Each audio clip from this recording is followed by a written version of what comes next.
আপোনালোকক মোৰ এই চেনেলত স্বাগতম জনাইছোঁ আৰু ইয়াত এই ভিডিঅ'টি আচলতে আপোনালোকৰ কাৰণে প্ৰস্তুত কৰিছোঁ যেটো আপোনালোকে মোক বহুতেই বিভিন্ন ধৰণৰ যি কমেন্ট আছিল সেই কমেন্টবিলাক কৰিছিল আৰু হেতুৰ সম্পৰ্কে আচলতে আপোনালোকক সেই উত্তৰবিলাক আচলতে আপোনালোকক দি দিওঁ বুলি মই চেষ্টা কৰিছোঁ গতিকে আপোনালোকক জনাই যাম সমৰ্থৰ ওপৰতে বিশেষকৈ আপোনালোকৰ গোটেই প্ৰশ্নখিনিৰ উত্তৰ দিবলৈ চেষ্টা কৰিম যিখিনি আপোনালোকৰ কনফিউজনছ আছে বা যিখিনি আপোনালোকৰ প্ৰবলেমছ আছে সেইখিনি আপোনালোকৰ লগত কম যিকেইটা প্ৰশ্ন আপোনালোকে সুধিছিল সেইকেইটাৰ ওপৰতে আপোনালোকে জানিবলৈ পাব সো ভিডিঅ'টি হেকলৈকে চাব আৰু সকলোৰ কাৰণে ইম্পৰ্টেন্ট হ'ব যিসকলৰ কিবা জানিব লগা থাকে বা যিসকলৰ কিবা কোৱেৰিজ থাকে সেই কোৱেৰিজ বিলাকৰে সাধাৰণতে উত্তৰ দিবলৈ মই চেষ্টা কৰিম সকলোকে প্ৰথমতে আপোনালোকৰ যি প্ৰশ্ন আছিল সেই প্ৰশ্নটোৰ ভিতৰত প্ৰথম প্ৰশ্নটো আছিল আপোনালোকে মোক বিশেষকৈ ইনকাম আৰু ৰাছনৰ কথা কৈছিল আৰু সেই ইনকাম আৰু ৰাছনৰ ক্ষেত্ৰত আপোনালোকক মই জনাই থওঁ যে ৰাছন কাৰ্ড আপোনালোকে দিব পাৰে ৰাছন কাৰ্ড যেহেতু ভ্যালুএবল হয় আচলতে আপোনালোকৰ ইম্পৰ্টেন্ট হয় ডকুমেন্টস আৰু যেটো ফিজ ওয়েভাৰ আছে তাৰ কাৰণে ৰাছন কাৰ্ড বা ইনকাম সাৰ্টিফিকেট দুটা ভিতৰত কোনোবা এটা আপোনালোকে দিব পাৰে এতিয়া ৰাছন কাৰ্ড হয়তো সেই ষ্টুডেন্ট জনৰ অৰ্থাৎ যিজনে আপোনালোকে এপ্লাই কৰিছে তেওঁৰ নামত নাথাকিব তেওঁৰ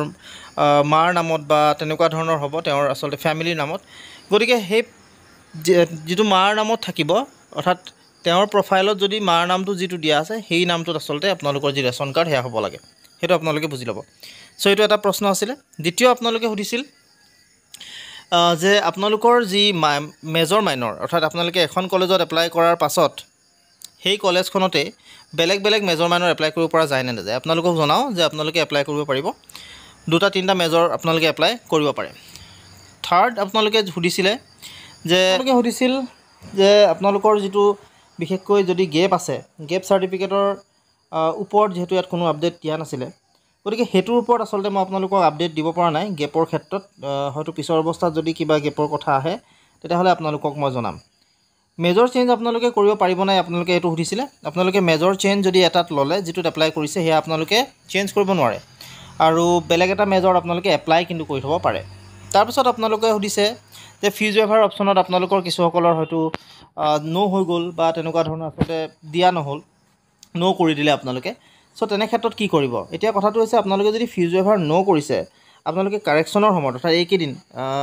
23 তাৰিখৰ পৰা যি 25 তাৰিখলৈকে আপোনালোকৰ কাৰেকচন থাকিব সেইকেদিন আপোনালোকে তাত হয়তো কাৰেক্ট কৰিব পাৰিব হেতু আপোনালোকৰ অপচন হয়তো তেওঁলোকে দিব তাৰ পিছত আপোনালোকক যেটো নেক্সট আছিল মেজৰ মাইনৰ যি চেঞ্জ কৰিব লাগে তেনে ক্ষেত্ৰত আসলতে আপোনালোকে বিএসসি পৰা বিএলএ আপোনালোকে আহাৰ কথা সুধিছিল সো তেনে ক্ষেত্ৰত আপোনালোকে কি কৰিব বিএসসি যদি কোনোবা এপ্লাই কৰিছে তেতিয়াহলে হেয়া দুবাৰ এপ্লাই কৰিব অৰ্থাৎ এবাৰ আপোনালোকে বিএসসি এপ্লাই কৰিলে নেক্সট বাৰ হেখন কলেজতে আপোনালোকে বিও এপ্লাই কৰি থব তেনে ক্ষেত্ৰত তেনেকৈ আপোনালোকে কৰিব পাৰিব সো যেটোতে আপোনালোকৰ ইচ্ছা যাব তেতিয়া আপোনালোকে তাতে এডমিশন ল'ব পাৰে ইয়াৰ পিছত আসলতে কিছুসকলে এটা প্ৰশ্ন খুব সুধিছে যে অল মানে পুৰণা কাষ্ট সাৰ্টিফিকেট আপোনালোকৰ আছিল যেটো অফলাইন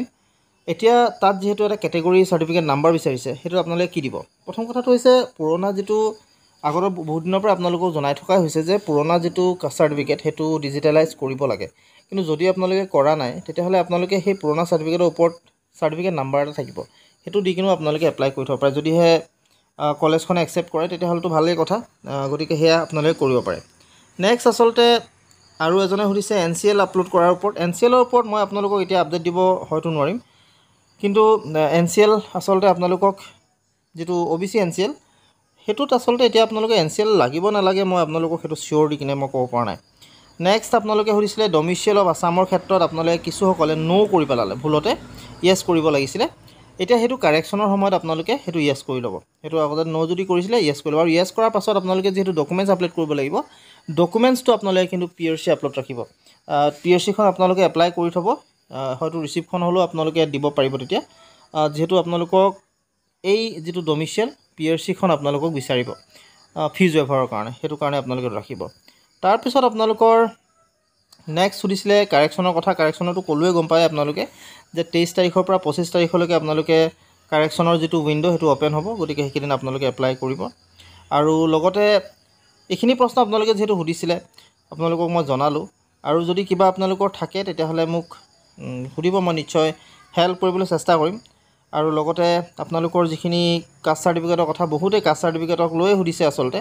যে কাষ্ট সাৰ্টিফিকেটখন আগৰ আছে আগৰখন হ'ব নহয় আপোনালোকে দি থব পাৰে যদিহে আপোনালোকৰ কলেজে যিহেতু যেতিয়া ভেৰিফাই কৰিব, ভেৰিফাই কৰোঁতে যদি একচেপ্ট তেওঁলোকে নকৰে, তেতিয়া আপোনালোকে ডিজিটেলাইজখনো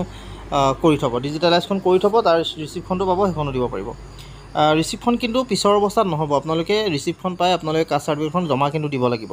সেইটো এটা আপোনালোকে বুজি লওক। কিন্তু আপোনালোকে এতিয়া বৰ্তমান যিটো অল্ড কাষ্ট চাৰ্টিফিকেট সেইখন দি থ'ব পাৰে। তাৰপিছত আপোনালোকৰ নেক্সট আছিলে ইনকম চাৰ্টিফিকেটৰ ঠাইত ৰেচন কাৰ্ড কাৰেকশ্যন কৰিব লাগিব নে নালাগে। আচলতে এইটো দৰকাৰ নাই,